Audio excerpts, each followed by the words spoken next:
The antique watch ticked backward in the silence of the crime scene. Agent Lyra Quinn crouched over the empty chair where Dr. Malcolm Wren had last been seen. The scent of scorched metal lingered in the air.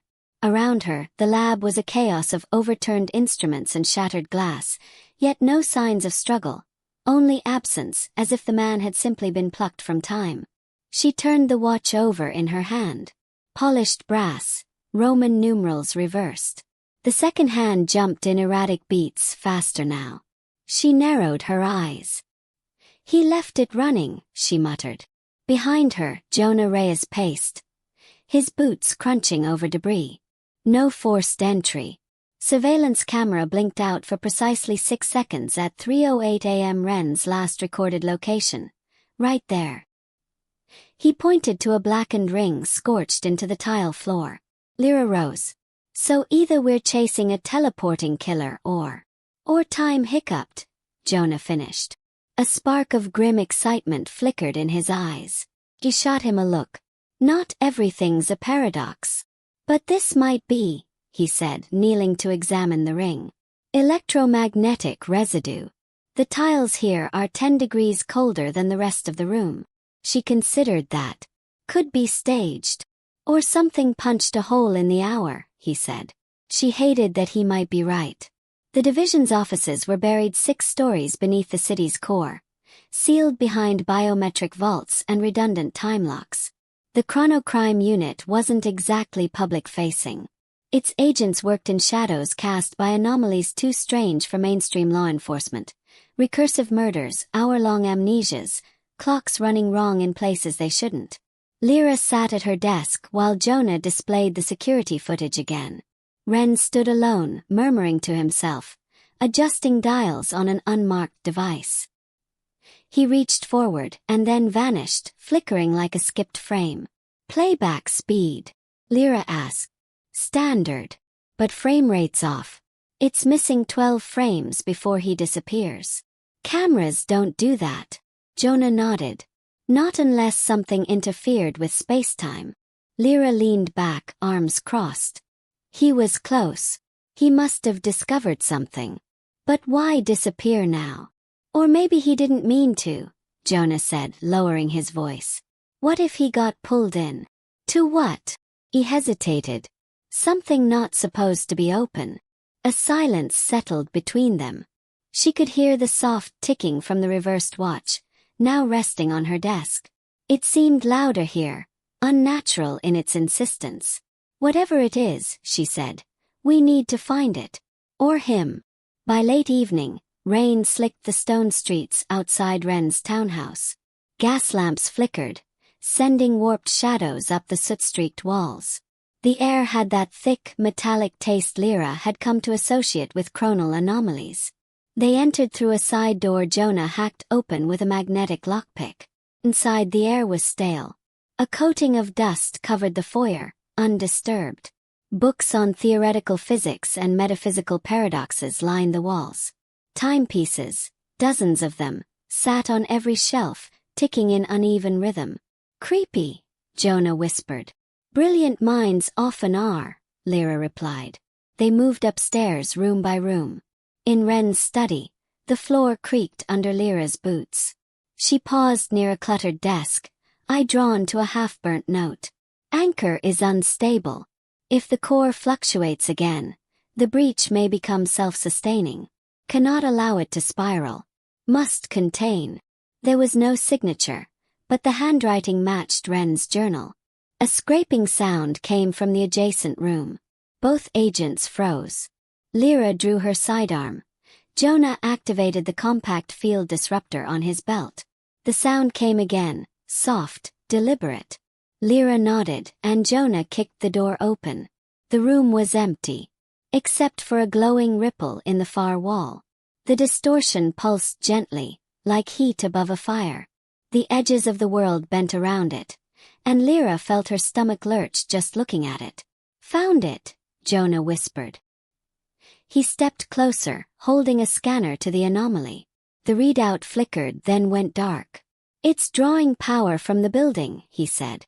"Every generator, every wire. All feeding this thing." It's a time hole. Stable.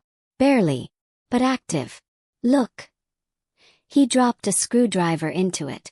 Vanish. 2 seconds later, it reappeared on the floor behind them, sizzling. Same object, he confirmed. But displaced. 17 hours ahead. Lyra moved closer. The air around the distortion shimmered. A low hum buzzed against her skull, a pressure she couldn't place. We should shut this down. Jonah hesitated. Or use it. She glared. What are you talking about? Wren built this to test time displacement. If we trace its anchor, we might find him or pull him back. We don't even know where it leads. We do, Jonah said, eyes locked on hers. It leads to answers. He reached forward. Jonah, wait. But his hand was already through. The ripple expanded, sucked him in. And he vanished. The room shuddered. Lyra stumbled back as the anomaly surged, then shrank rapidly, cracking the wall around it. She scrambled to the console Jonah had been using, slamming the override switch. The ripple flickered violently, then stabilized into a silent, pulsing glow. The silence returned. Only the ticking of the reversed watch remained. She spent the next 5 hours combing through Wren's files. Most were encrypted. Some were redacted even beyond her clearance. One folder was labeled Recursive Trap. Failsafe. Inside was a single audio file. Jonah's voice came through, distorted by static. If you're hearing this, I didn't come back. The loop is real. Wren wasn't wrong. It's anchored to something big. Something that keeps resetting time every 24 hours. I don't know how long I've been in here, but I think I'm starting to forget who I am. Lyra. If anyone can break this cycle, it's you. The message cut out. She replayed it. Again and again, hoping for something more. Outside, thunder rolled over the city. Lyra's watch, his watch, still ticked backward. She returned to headquarters in the early hours of morning, clutching the case file. The Timehole had stabilized but remained active. Engineers would be sent to assess, but she knew how long red tape took. Too long. As she entered the debriefing room, her commanding officer, Chief Kellen Reese, waited behind the glass. He looked older than usual, paler. I read the report, he said. Do you believe Reyes is alive? Lyra stared through him. I don't think he ever left. Reese didn't speak for a long moment. Then, we'll seal the site. No further access until we understand it better. By then it'll be too late. You don't know that. I do, she said. Because I can still hear him. She set the watch on the table. The ticking grew louder, not in volume but presence. Like it didn't belong in this moment. I'm going back in. Lyra. Authorize it, or I'll find another way. His silence was answer enough. She turned, walked out, and never looked back. Back at the lab, the air felt thicker. The city's heartbeat seemed slower, caught in some unseen drag. Time itself resisted her as she approached the breach. The ripple still glowed, faint now like a dying star. She slipped the watch onto her wrist. The second hand paused, then began to tick normally. The ripple surged. She stepped forward, hand extended, heart pounding in her throat. Somewhere on the other side, Jonah waited. Or didn't. But the watch had changed. Time had noticed her. And now it was her move. The first thing Jonah Reyes noticed was the silence. It wasn't the absence of sound but something deeper, like time had lost its rhythm. He sat up slowly, the world around him warped at the edges, familiar yet wrong. The laboratory looked exactly as it had before he stepped into the anomaly, except the clocks read 23 hours earlier. The coffee on the desk hadn't been spilled yet. The broken monitor was still whole. And outside the window, the sky bled morning light. Not the midnight storm he remembered. He was in the past. Or something pretending to be. Jonah stood, legs shaky beneath him, and checked the chronometer on his wrist. 17 hours offset. Exactly what he predicted. The ripple hadn't just displaced time. It had looped it.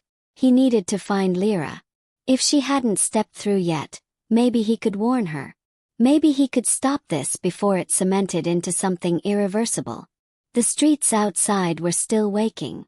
Paperboys on steam-powered bikes flung the day's headlines across cobbled sidewalks. He snatched one as he passed. Scientist claims breakthrough in time physics. Disappears hours later. The byline bore today's date. Jonah cursed under his breath. He hadn't gone back. He hadn't gone forward.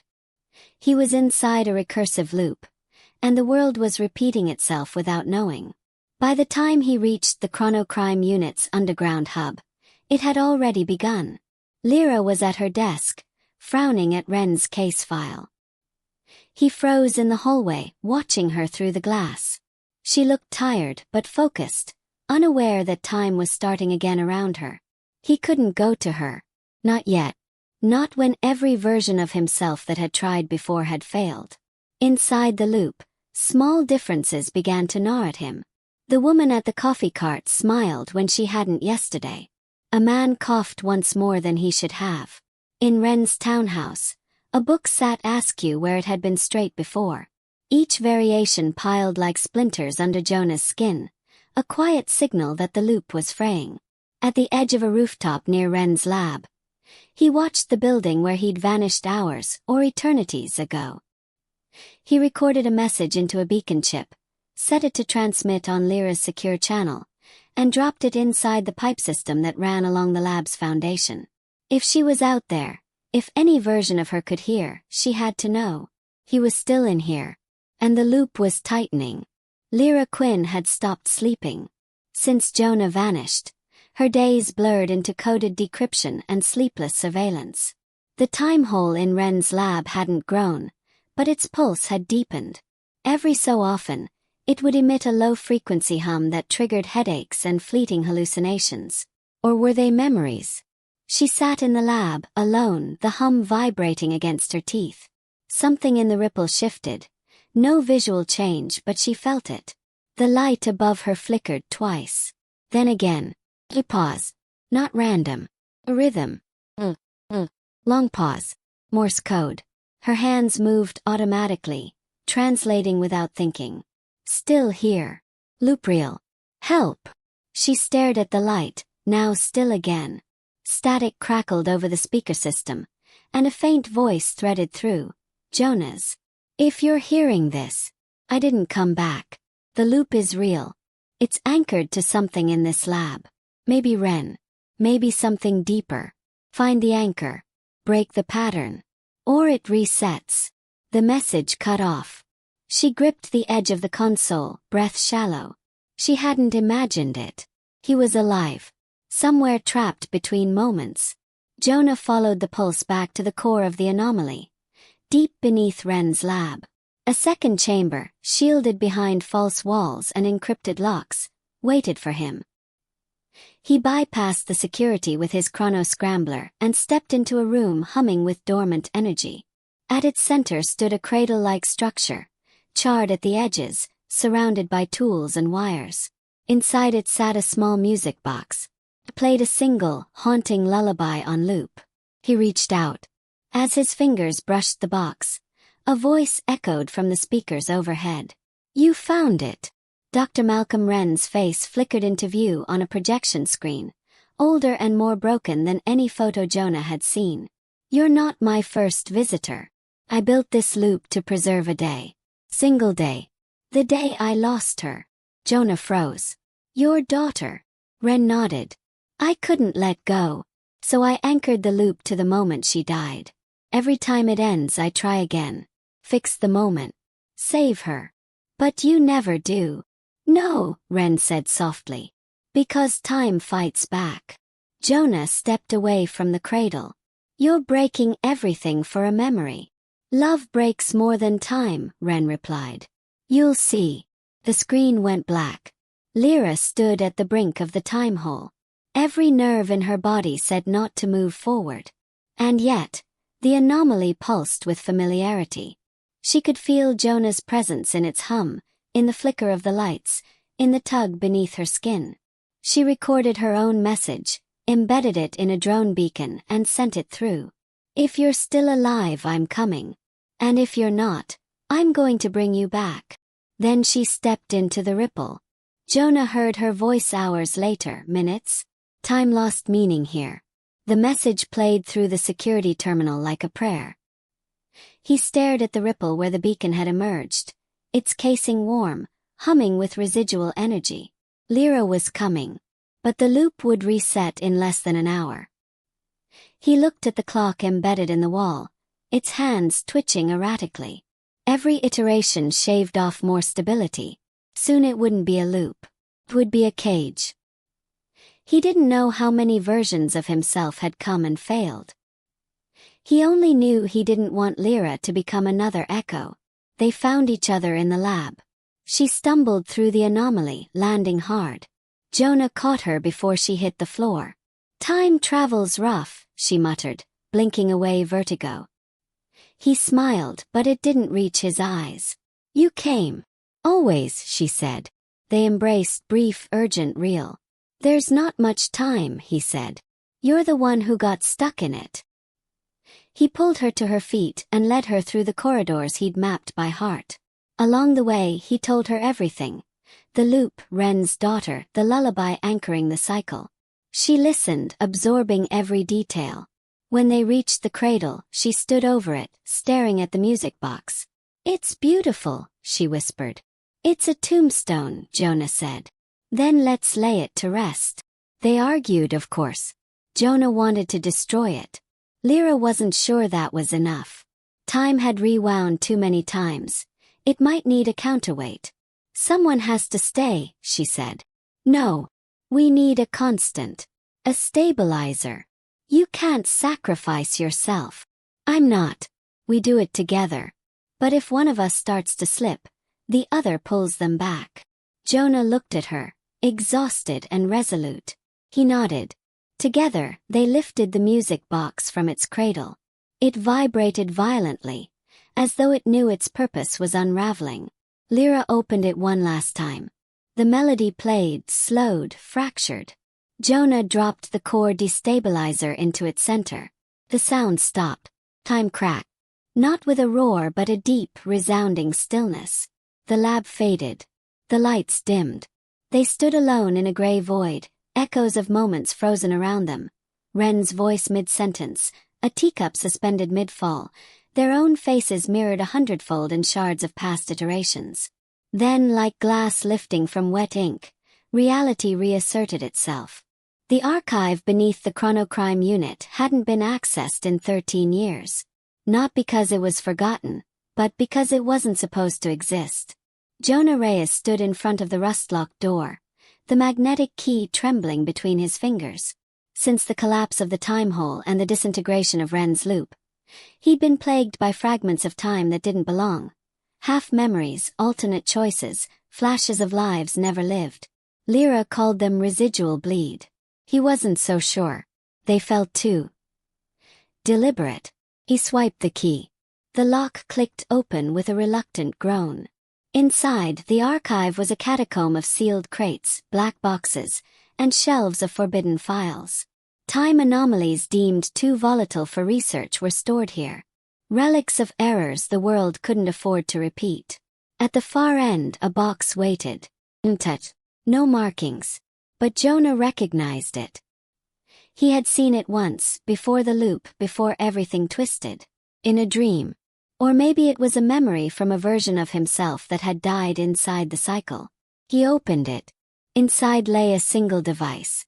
Not a watch, not a machine, something between. Organic in shape, metallic in composition. Its surface pulsed with an internal rhythm like a heartbeat. He reached for it, and the pulse aligned with his own. Lyra had learned to distrust quiet.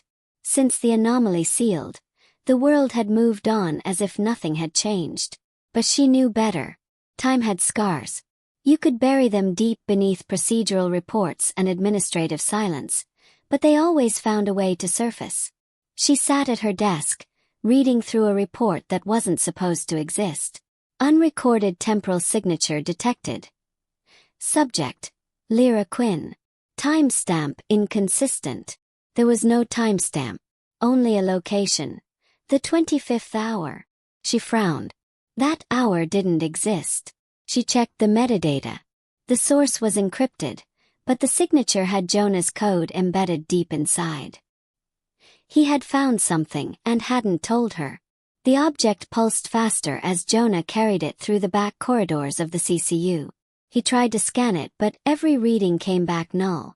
It didn't exist on any measurable frequency. And yet, it hummed with purpose. He stopped outside the war room, where Lyra was already waiting. "You should have told me," she said, arms folded. "You read the file. I read what was left of it. You found something, didn't you?" He set the object on the table between them. It pulsed once, a soft golden flare rippling across its shell. "This was in the archive," he said. "I think it's what created the loop. Or maybe it predates it." She tilted her head. "It's not in any of the records. Because it came from outside time." The words hung in the air, impossibly heavy. "Jonah. I've seen it before," he continued, voice low. "In my dreams. In the loop. This thing. It doesn't follow time. It feeds on it. It creates moments that don't belong. Like the 25th hour." Lyra stared at it, then reached for her gun. The object pulsed again. Faster now.